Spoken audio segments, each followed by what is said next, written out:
Hey everyone, happy holidays and welcome back to the channel. I'm Aaron Nahara, head of content at Polarr Next. Today, we're getting up close with Jordan Roepke, a Nashville, Tennessee-based wedding photographer with a unique backstory as a touring musician. Having traded his guitar for a camera, he now traverses the globe with his wife, crafting wedding memories. Jordan's been experimenting with Polarr Next in our private beta, and he's now ready to share with us his insights. Also, I'm excited to announce that Polarr Next has officially hit open beta, and we're inviting you all to explore its innovative features. Just head to our website, click on Access Beta, and you'll be able to jump right into our latest build. Don't forget to hit the like button and subscribe to the channel. I've got a very special guest on video with me today, Jordan Roepke. He joins me all the way from Tennessee, which is almost feels like halfway around the world to me. Jordan, I would love for you to introduce yourself to everyone who's going to be watching, share about yourself, your business, and what you do as a photographer. Yeah, so I've been a wedding and portrait photographer in Middle Tennessee for the last 3 years, full time. Before that, I was a touring guitar player. So for 5 years before 2020, I was on the road about 200 days a year playing guitar.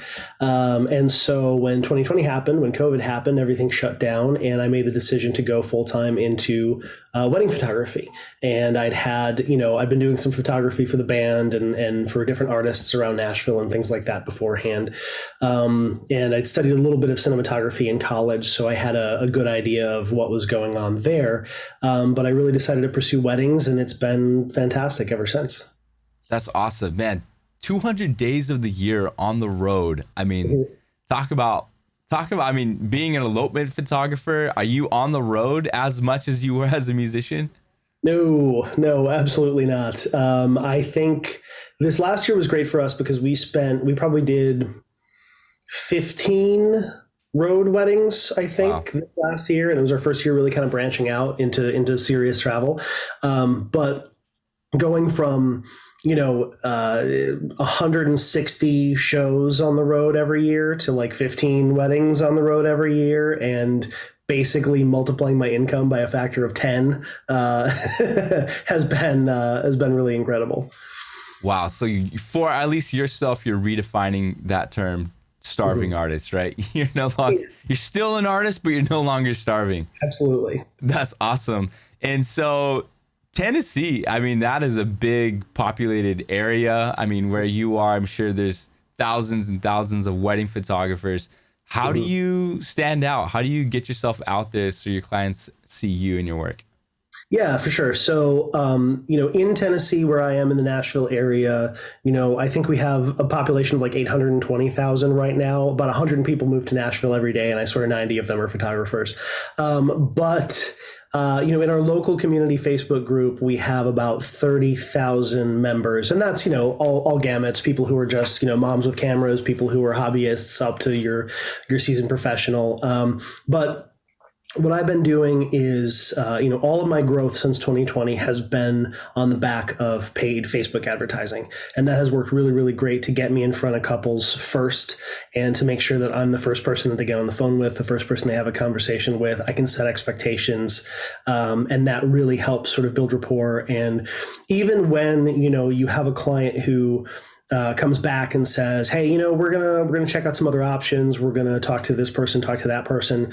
One of the pieces of feedback I got a lot was, people just never get back to you. We reached out to 6 or 7 other photographers. 2 of them got back to us. They just sent us over pricing. We didn't really feel like we connected with them.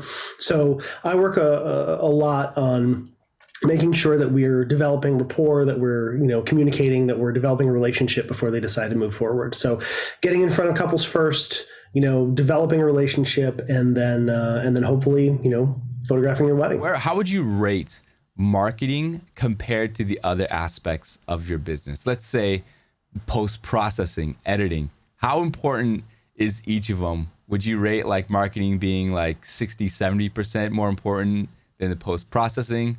Or how would you rate that? Yeah, I would say that marketing is the number one by a mile. I talk to a lot of photographers. I do mentoring and I do things for other photographers who are kind of to kind of get into where I am, which is not even at the top of the mountain. Like, there's so many photographers doing so much better than I am, but compared to, kind of your average getting into the wedding industry photographer, I'm doing pretty well. So, when the number one thing that we talk about is marketing and what to do with people when they come in. So when it comes to your work, I have a very specific look, and I wouldn't say that my look is particularly in vogue at the moment. I like a lot of colorful images. I like a lot of contrasting images. I use a lot of off-camera flash. None of that stuff is really super trendy right now. And so when you're talking to a photographer who is light and airy, or if you're looking at photography that's dark and moody, or if you're looking at photography that's, very sort of direct flash, natural light, or, sort of that paparazzi wedding photo look that is getting to be more popular these days. I don't really fall into any of that stuff, but I'm still able to book, 30, 40, 50 weddings a year. And it's all because of marketing, even though I'm not trendy. I just kind of do what I do. So yeah, awesome. Well, let's talk about that style then. How did you come to your type of editing style? Because when I was looking through photographers, there's like a ton that I looked through. On your website, it caught my eye. It was very striking. I really enjoyed your work, but like, how did you arrive there? Did you start off on like VSCO presets? Did you buy someone else's presets and evolve into your own? How to get started? Yeah, I think a lot of it comes down to the way that anybody develops in any art form. As a guitar player, I was drawn to, really heavy music, really shreddy music. And it was sort of like you'd listen to stuff and you go, oh, well, this doesn't really resonate with me, but this does. Even though as I get older, the stuff that I didn't used to like, now I really enjoy, even though it's not how I would play a guitar. Same thing goes for photography. I looked and I found, I think the gateway drug was Peter McKinnon, who I think is the gateway drug for a lot of kind of pick up a camera, take some cool photos.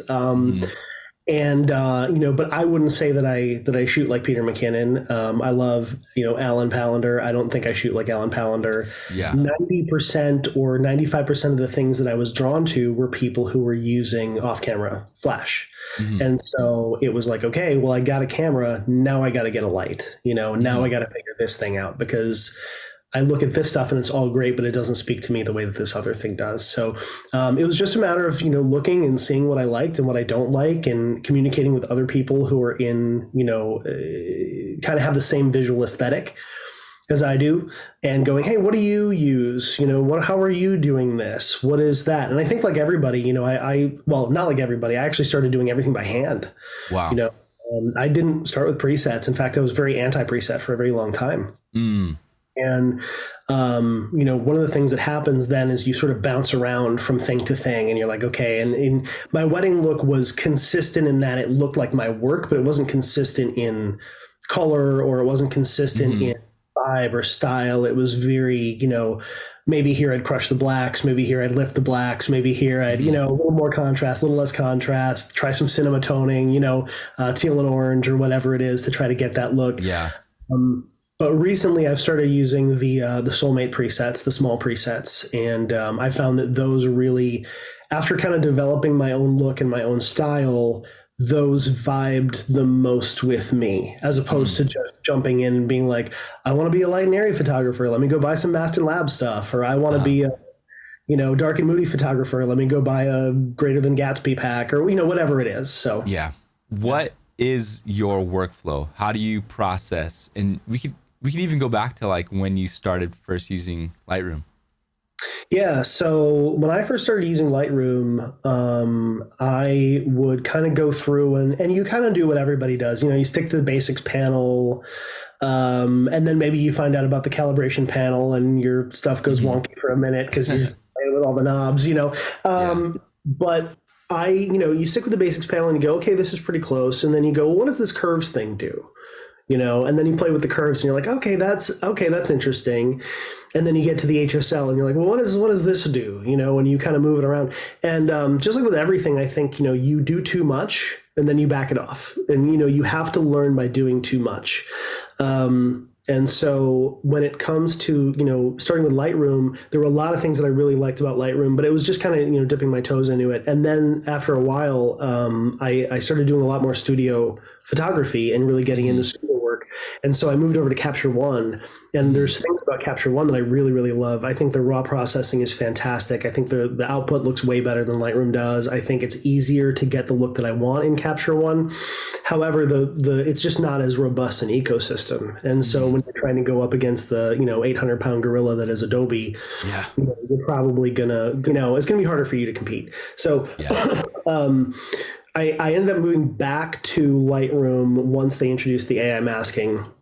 There's still some organizational things that I prefer in Capture One. So now my workflow is that I use an AI culling software, an AI editing software that has my kind of my preferences baked into it. I run that through first thing when I get done with a wedding, kind of have it set kind of loose so that I can go through once everything gets integrated back into Lightroom, that I can go in and remove the things that are too many of the same photo or duplicate I don't really jive with. So it just kind of takes that first initial step and narrows that down for me.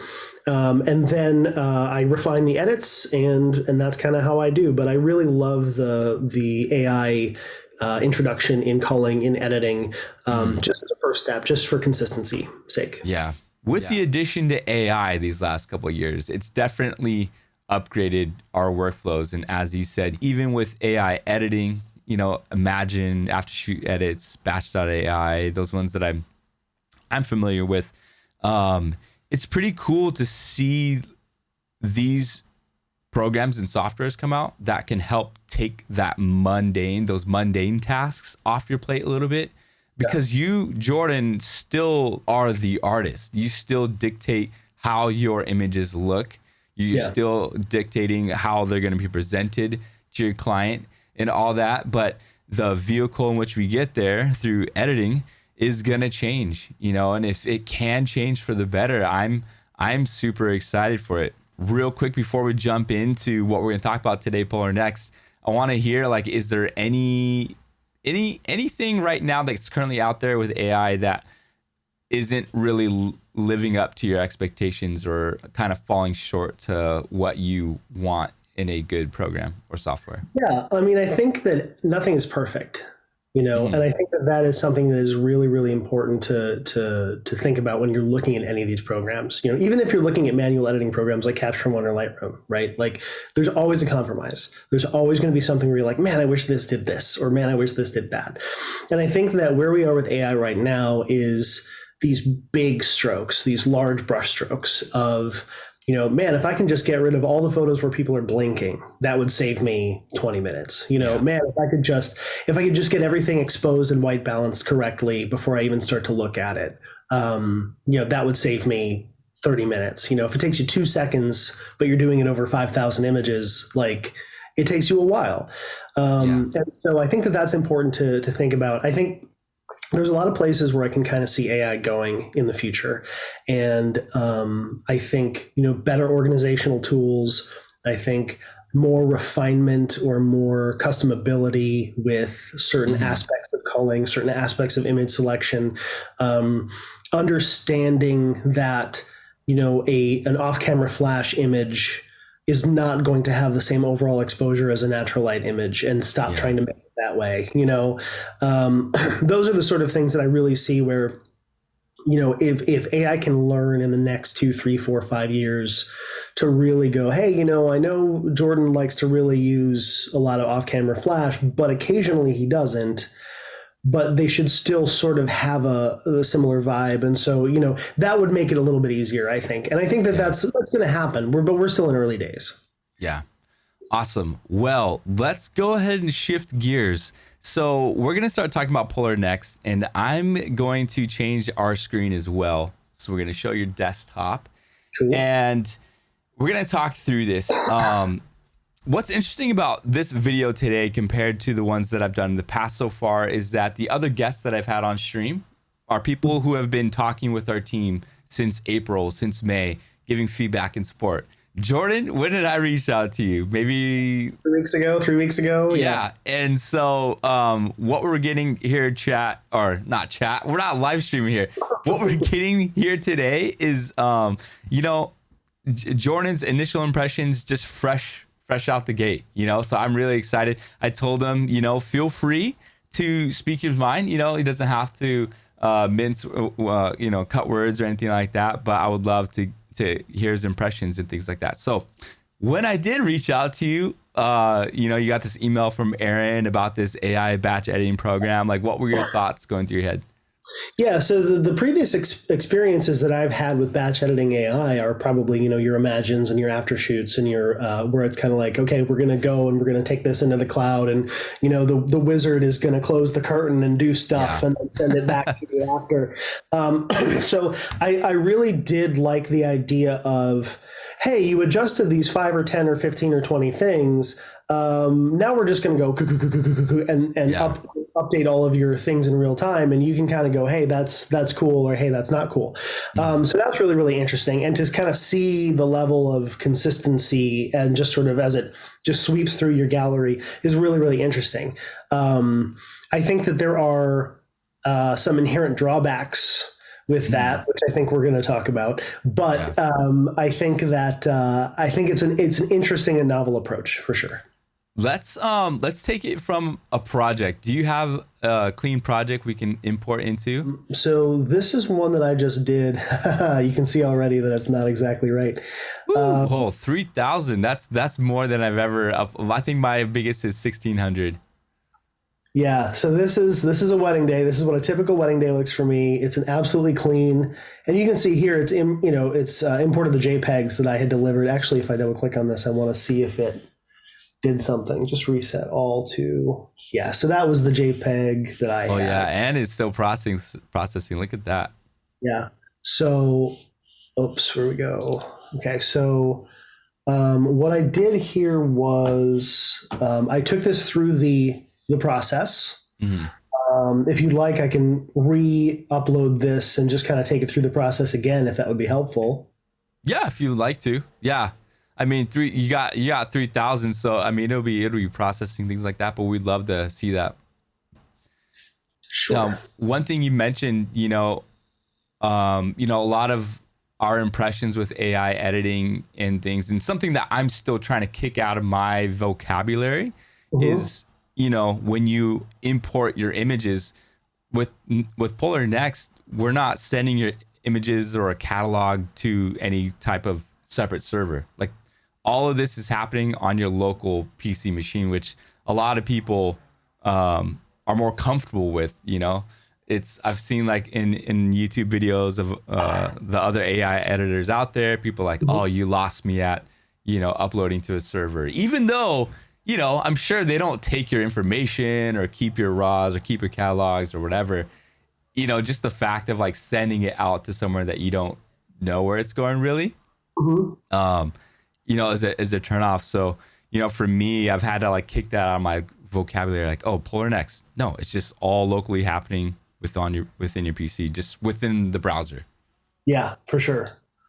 I think it's very interesting, the workflow here, and I'm sort of adjusting the way that I would normally do this because I will say that I have not found that Polarr works very well with the Lightroom presets, even though you say that you can. We definitely have that different engine. And when you import, you can request us to convert it for you, try to dial it in more. But yeah, that's the same experience I've had. Yeah, for sure. And, I haven't necessarily played around with a ton of this stuff too much in terms of using masking. I'm not sure how Polarr plays with AI in terms of the masking. I don't know if you can speak to that a little bit.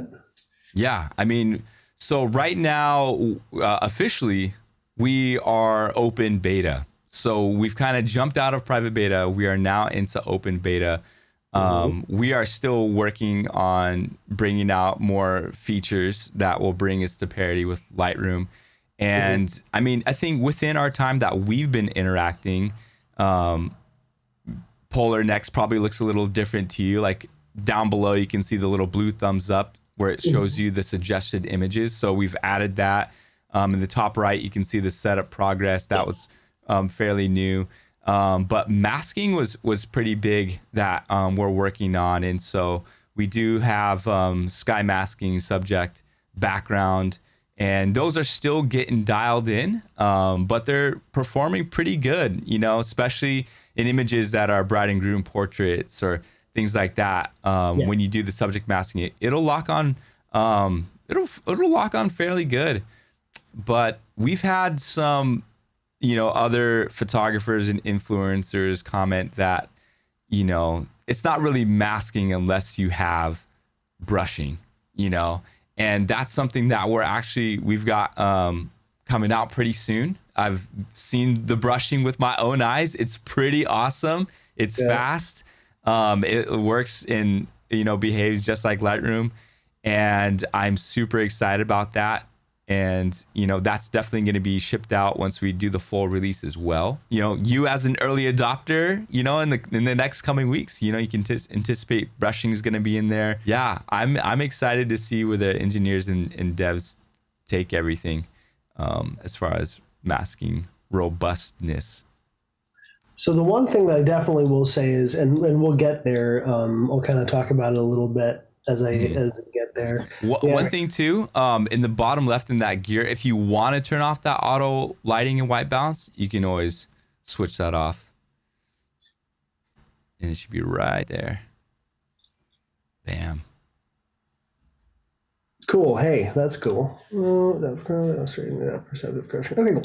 I'm good with that. So this is as I took it to try to preserve some of that sky. Nothing really that interesting happening in the sky, but you can see if I bring that sky back, like there's all that detail is there, right? So if I bring it up here, oh, well, something just happened. Oh, hey, it just kicked back. That, sorry. Yeah, we're going to have, man, I wish I could just call up an engineer and be like, hey, can you fix this real quick? But yeah, that glitch right now where it jumps back. I was trying to do some recording yesterday and it just kept doing that. And I'm like, oh yeah, all right. So that's the sky mask, which is not great. Yeah, that is not. Exposure down, it just gets muddy.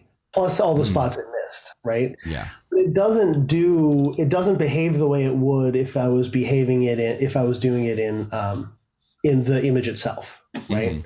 So I mean, this is fine. I'm not in love with that edit, but whatever. Wow, that is kind of a cool location. Is that like on a cliff? Yeah, so this is actually the general's residence in San Francisco. Oh, wow. This is really, really cool. It was my friends. These are actually friends of mine. I've known them for like 15 years. And so it was amazing being invited to kind of do their wedding. You can see here that the way that darkens the background is just a little bit less than natural, but that's okay. Yeah, that's where I want it.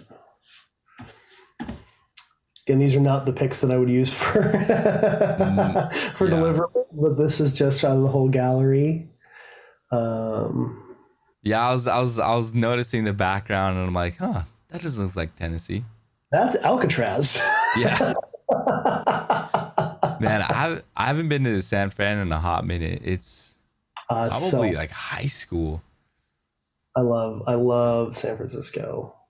I appreciate you jumping in and being willing to process and upload through 3,000 images.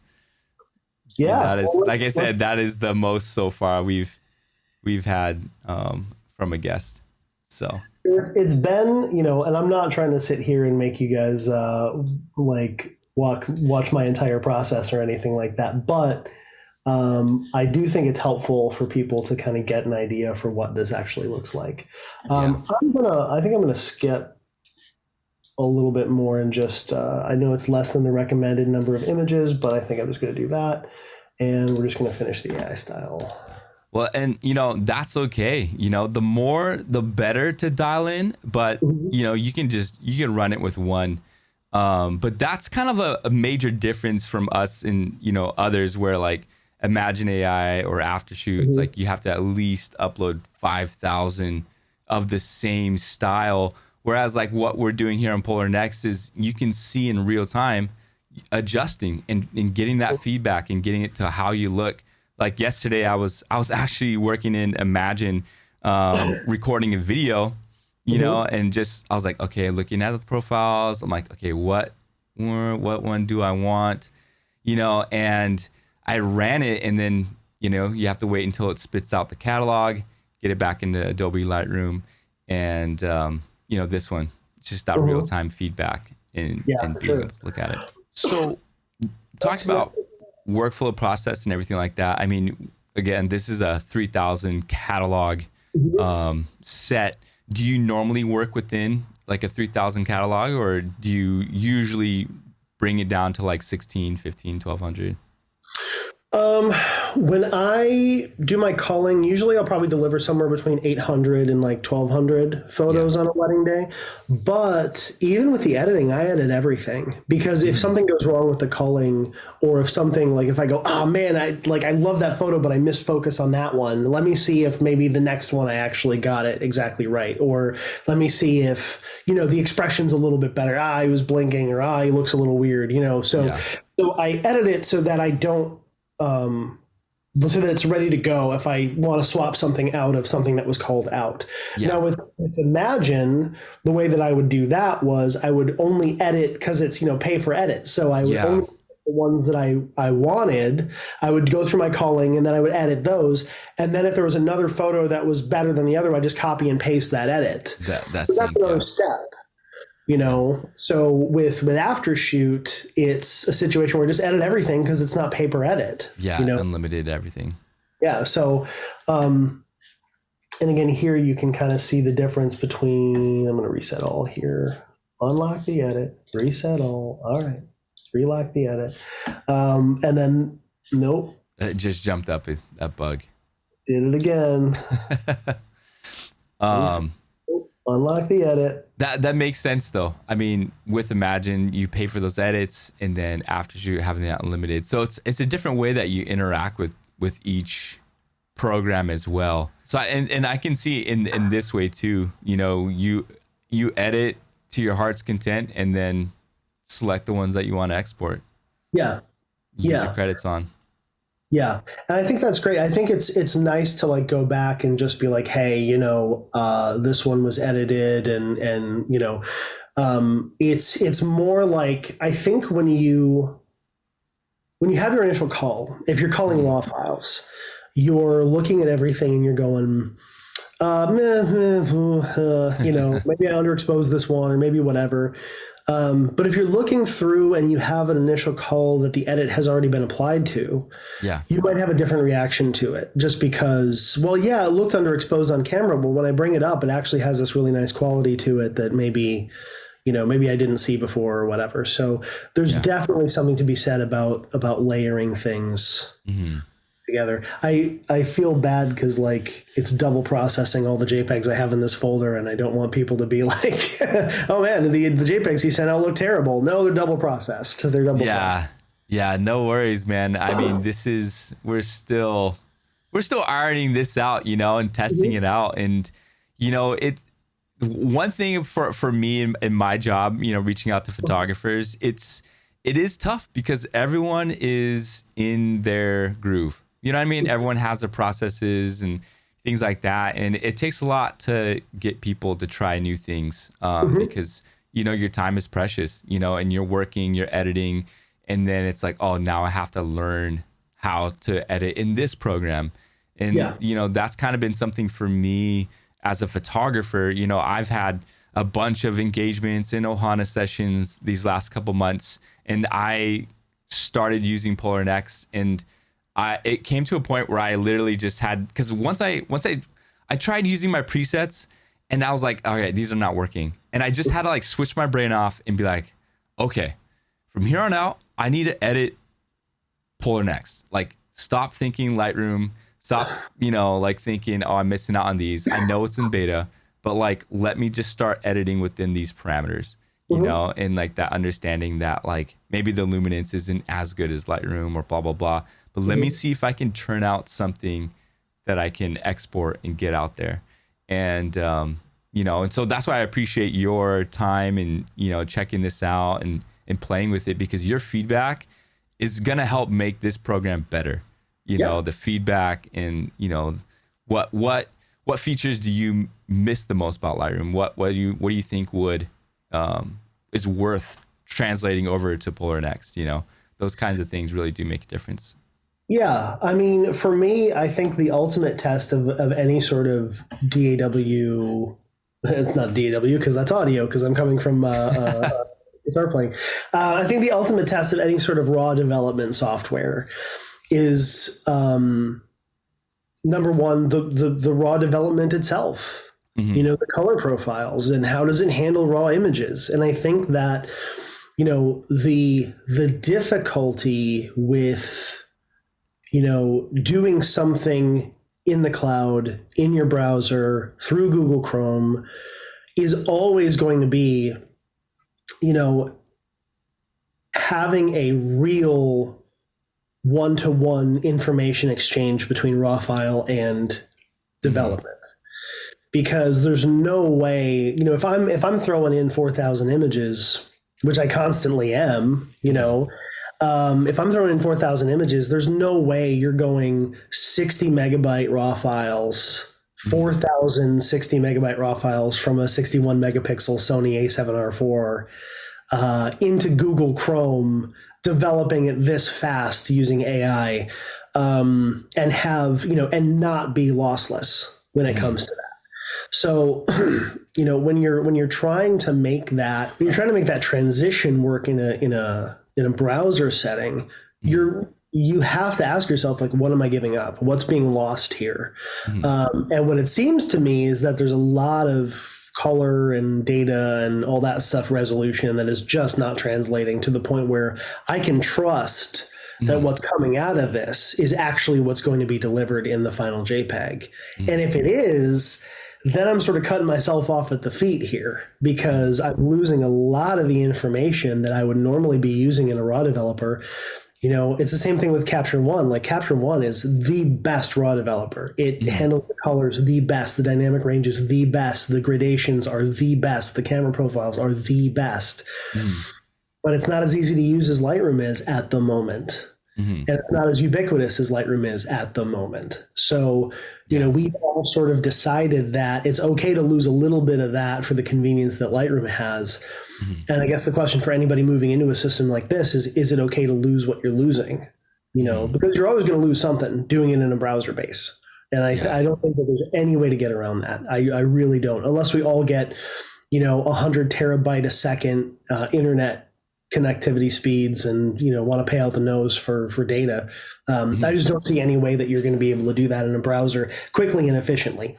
But I'm also not an IT guy, so Yeah, I mean, for me, it's kind of like I'm still trying to wrap my head around it. I was talking with our CEOs and stuff like that, and they kept hammering away into my mind is that we're not uploading anything. This is all the processing is happening locally on your computer, but just through the browser that is Google Chrome, And so I think in the next couple of weeks or the next couple of months, as we push this out, to be able to test on your own end, export and see how things look and stack up, and there's so many things in there where a lot of photographers use those 16 megapixel, 24 megapixel, cameras. And not to say you're a rare breed, I love the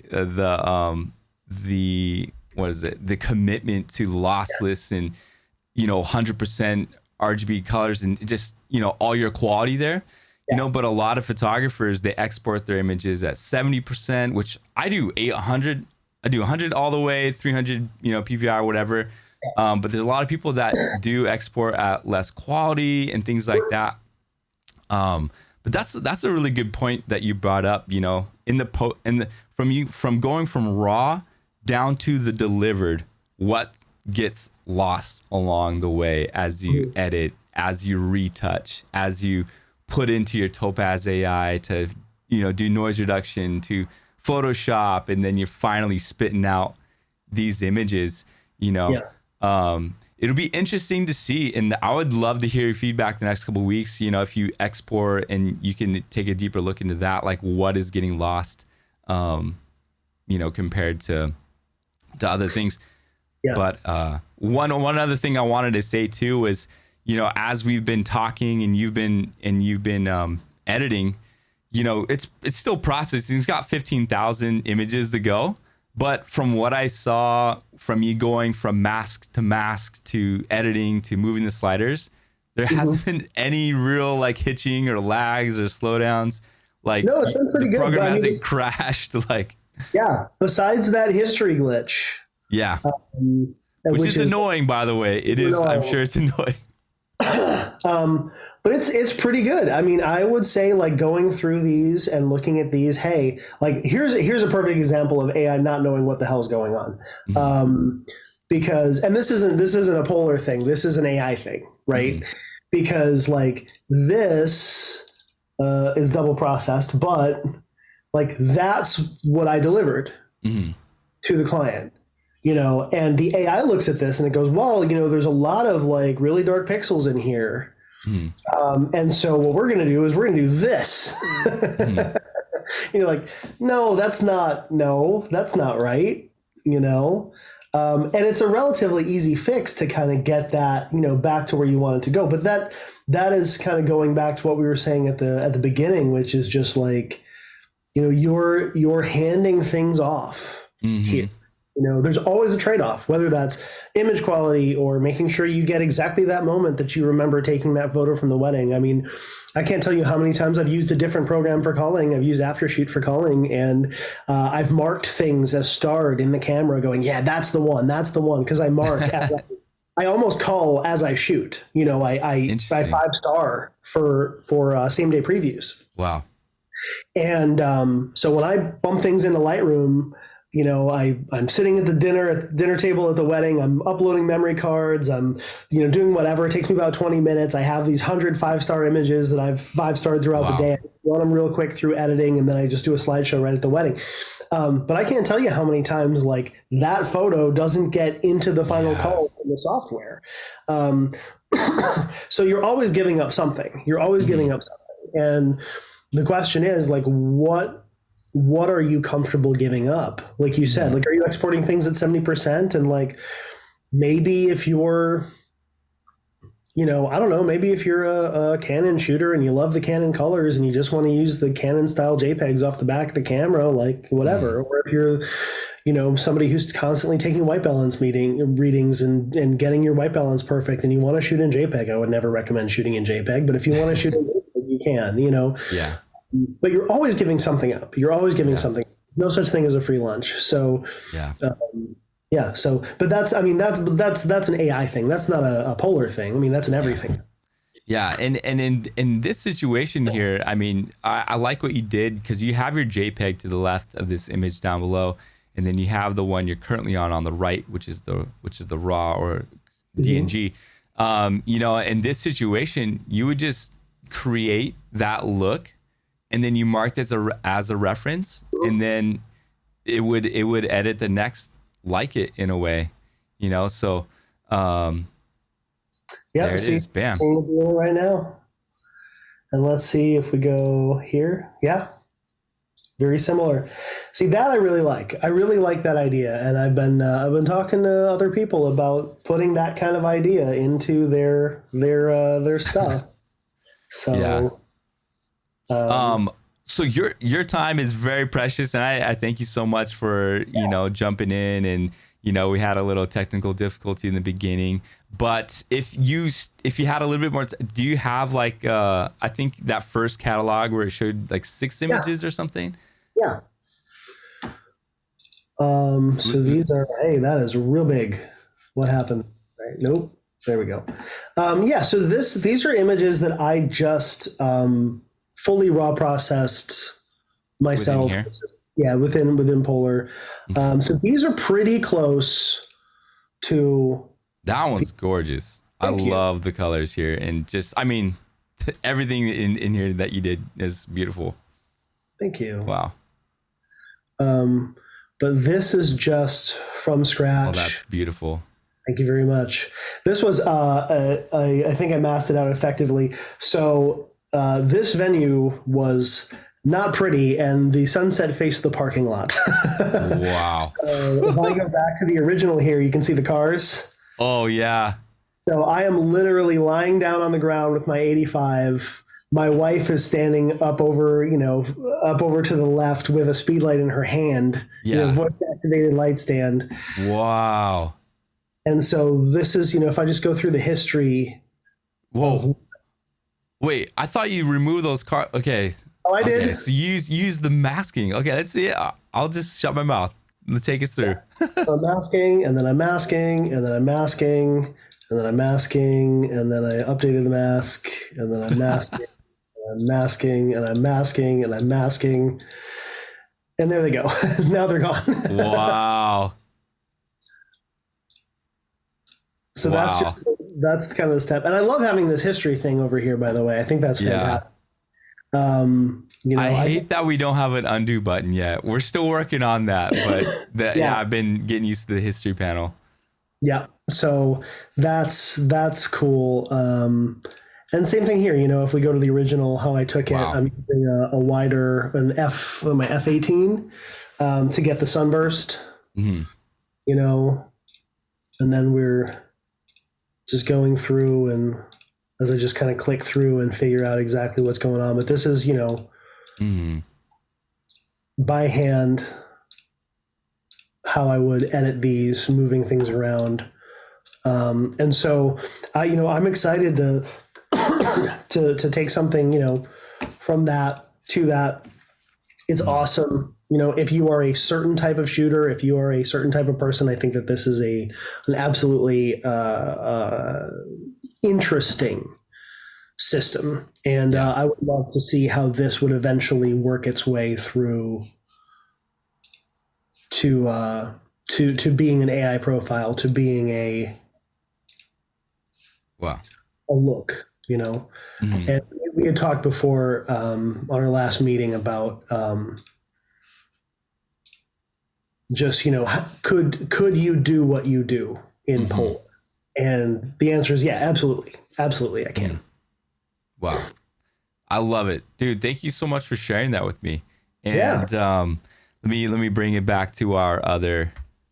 There we go. Awesome, man. That was awesome, man. We went to a frontier we have not traveled yet. We did 3,000. I mean, I'm sure it's still processing, but you uploaded 3,000 images up to Polarr Next, and I think I was just more impressed that nothing like hitch delayed, no lags. I mean, you're still flying through and adjusting things like that. So I appreciate that. Yeah, it handled it great. I mean, there's a lot of possibility here. There's a lot of potential, and I'm really excited to see what you guys do with it. The more people we have playing in this space, and the more interesting ideas that people have, the better everything is for everybody. Yeah, and man, that's what I keep going back to. I mean, Lightroom coming up on 20 years in 2027, 20 years, and within the last 3 years, I mean, all these players in AI editing, calling have been popping up. And, for me, aside from all the drawbacks and things that as a photographer, because I look at it from different perspectives, from being head of content here, but also as a photographer and editing my clients working here, there's things that I wish was different and that I want different. But it's like, we're just getting started, from like April to December to, we're gonna try and get our 1.0 release, in January.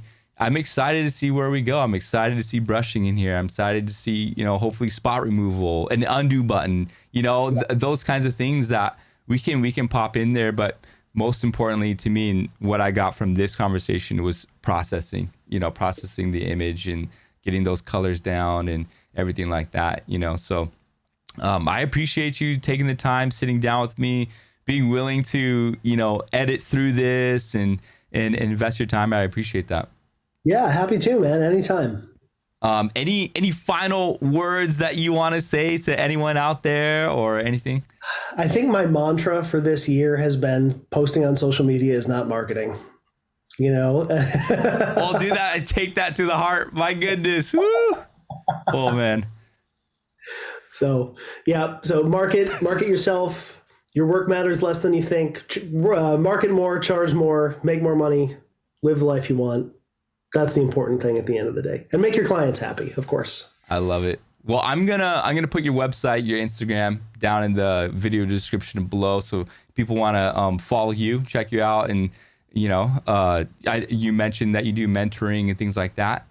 Maybe people who watch this want to get interested in that. Jordan, you're very well spoken. You're very, you know, in our conversations, very intelligent. I love chatting with you about this kind of stuff. So hopefully in the future, would love to maybe bring you back after we got like a better build out there. Maybe, you know, fix that bug or whatever.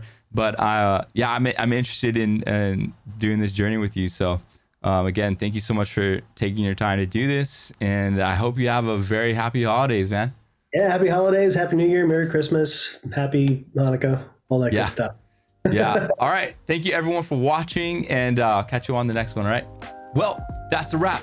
Huge thank you for joining me and Jordan today. If Jordan's experience has inspired you, remember that Polarr Next is now in open beta. It's your chance to get hands-on with our latest features.